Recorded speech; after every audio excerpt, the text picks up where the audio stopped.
I'm making chicken fricassee. It's like a French stew.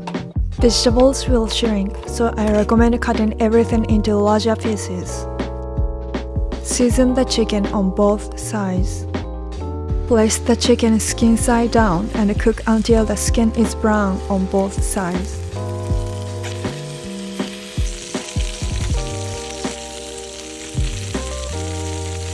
Add onions and mushrooms and cook until they are softened. Add garlic, rosemary, thyme, bay leaves, and chicken stock and simmer to cook further. Leave the lid slightly open to let steam escape. Turn the chicken once or twice. And here is the warm chicken with the aroma of herbs.